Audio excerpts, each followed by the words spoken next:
Hello there and welcome to week 1 of my online fitness course. I'm so excited to have you join me. I'm going to go over 2 things in this video, our workout overview and structure, and some details on modifying and how to fit this into your schedule. I'm so excited that you're joining me on this course and this journey because this is a very personal experience for me. This is the routine that I used to get in the best shape of my life when I was in my 40s. I looked at all of the things that I'd done with clients over the years and what worked the best and put that all into a program to make the most and maximal benefit for the amount of time that I had to work out. As a working mom and very busy schedule, I needed to do what was most essential so that I was making the most of my time. So I'm bringing that to you and sharing with you some secrets that I've learned and some tips along the way. So again, thank you for joining me. As you look over the basic workout outline, you'll see 6 days listed. 6 days are there because I really do believe that we need to give ourselves a day of complete rest. If you have fun and you move on that day with family or friends, that is completely fine. And obviously walking is always great, but give yourself a day off where you're not even worried about the gym or anything to do with that.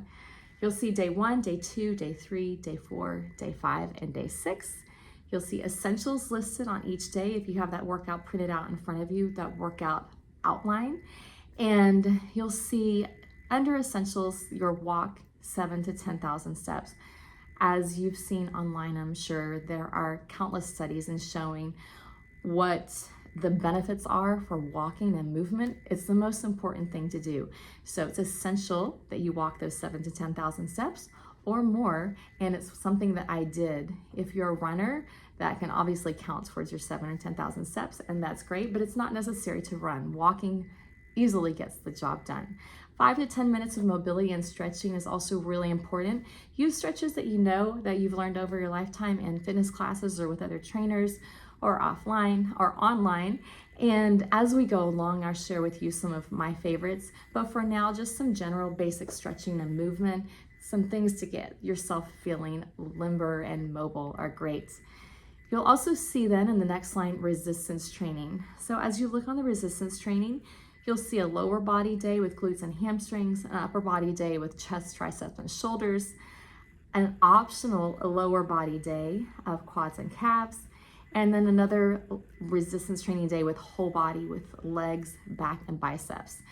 I've divided it up in this way because it is something that works really well for myself and with other clients, but there are ways that we can change it up that I'll be going over as I talk about modifying things down below.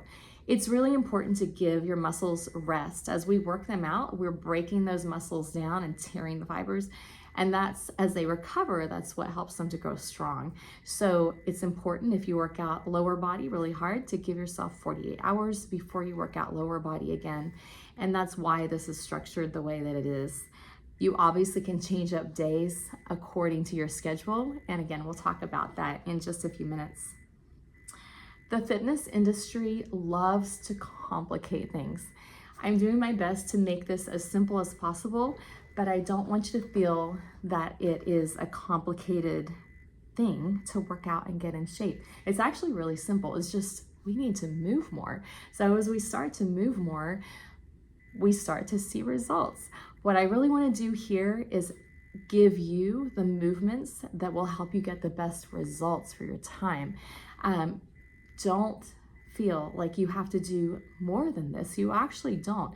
If you want to for fun, that is completely fine, but don't make it more difficult than it is. If there's anything I can tell you from all of my years of training, people would ask, what's the best exercise I can do for this? And I'm like, the one that you will do is what's best. So it's just simply move and enjoy movement. That's what it all comes down to. It doesn't have to be complicated.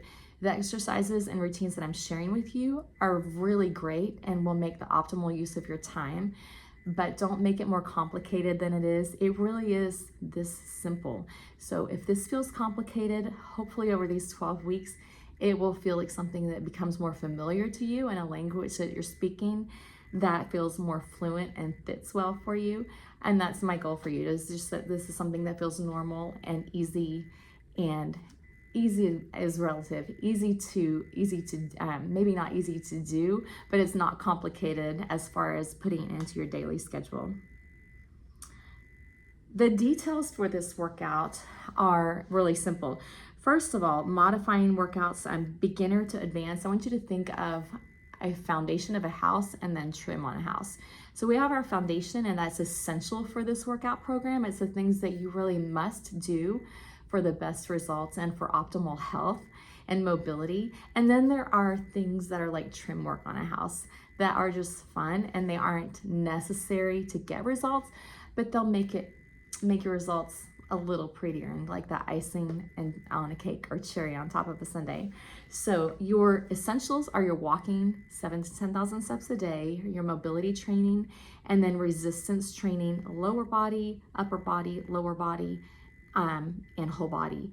So if you only have 2 days to work out, you'll see in this routine that I have 3 essential days of working out and then an optional workout day. That optional day is an extra lower body day. A lot of people at this point in the game in fitness are really working on glutes and core. And so I have an extra glutes day that's optional, but not necessary for results. It's just if you're really wanting to push yourself a little bit more in that area. So the essentials are your lower body day, your upper body day, and a whole body day. If you don't have 3 days to work out in a gym or in your resistance training routine, you only have 2, you can combine that lower body day and upper body day into one routine, and then you have your other whole body day. So that's giving yourself 2 full body workouts a week, and that will work just fine. I've seen a lot of people get best results when they do a low body day and an upper body day and then another whole body day. But if that's not possible for you with your schedule, that is completely fine. And again, that extra day 4 that you see on there is just a bonus day if that's something that you want to do, if you really want to push yourself in the area of glutes and lower body and core. You can also change up the days. You'll see day 1 through day 6. You can swap them around if you need to. Just make sure that you're not working out lower body on consecutive days or chest and tris on consecutive days. You just need to make sure you have a break between your lower body and different upper body exercises. But you can certainly swap the days around in a way that makes sense with your schedule, and that is completely fine. You'll also see on our workouts as we go through the 12 weeks, I'm going to start to integrate optional advanced exercises into your routine. These are just that, optional advanced exercises. They're for people who are wanting a little bit more than the basic routine that I'm offering here, and things that I've really enjoyed doing, and have given me some great results in core if you're really working to get chiseled and cut and a little bit more definition and more of that athleticism. So if you're wanting to go into the optional advanced exercises, we're building into those over these 12 weeks. And that's something that you can do, but you don't have to do. It's completely optional. The essentials and that basic resistance training are the ones that are there as your foundation. The other things are for different results if you're looking for a little bit more optimization in athleticism and really getting definition. How heavy should you lift? You want to lift heavy enough that at the end of your set, meaning your 12 to 15 reps that I've suggested, that you need a break. If you don't need a break, you're not lifting heavy enough. So that's how heavy you should lift. You should need a break after that set. If you're using tubing or resistance bands, you want to increase the tension with those and get heavier resistance bands or tubing. If you're lifting with weights, you want to increase your weights. If you're doing cable machines, same thing. And we do have exercises that we're using our body weight as resistance. So in that case, you will just add more repetitions. If you're not feeling like you're challenged enough after the set, then you need to add more repetitions using your body weight as its own resistance, which is something I love to do. I love using my body weight as resistance because my goal is to be able to move and handle this body well. So body weight exercises are such a great way to do that.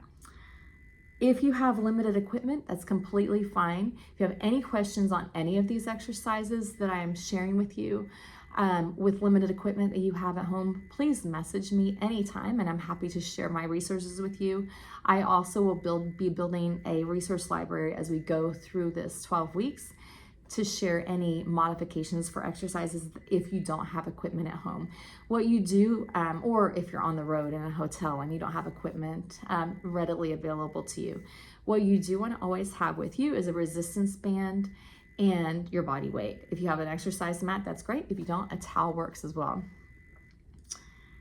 Changing days based on your schedule, again, that's something that you can always do. Move things around. Sit down on your Sunday and plan out the week ahead and decide what days you're working out.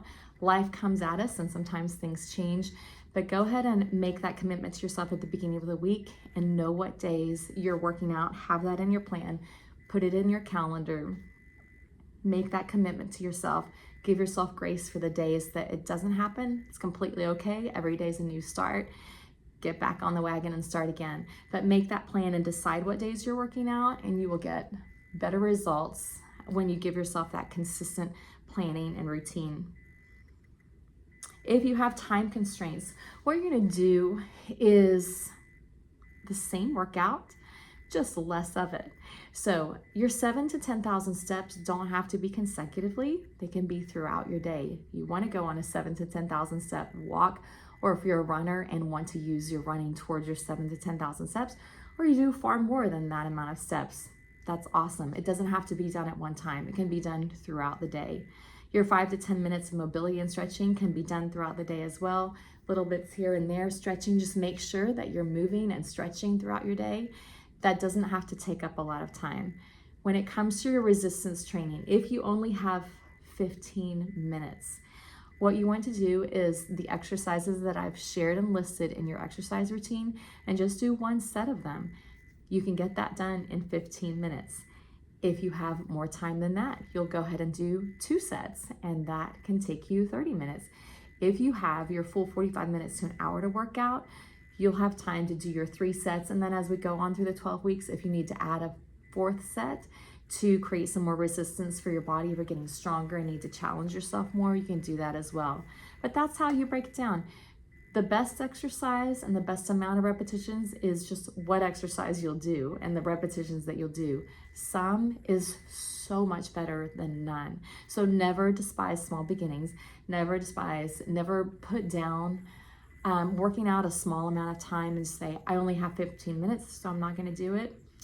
Don't look at it that way. If you only have 15 minutes, do 1 set of your exercises, and that will give you far better results than none. You can also just do your walking or whatever cardio mode you choose and do your core, which you can knock out in 15 minutes as well, and then pick back up on the resistance training when you have time. I hope that this has all helped you as we go through these exercises and exercise programs, and the weeks ahead I'll be sharing a lot more. This is just a very general overview, but I am so excited to have you with me. And again, please message me with any questions, and I'm happy to help you in whatever way we can as we work together. So thanks again. Have an amazing week, and I am blessed, honored, and thrilled to have you on this journey with me.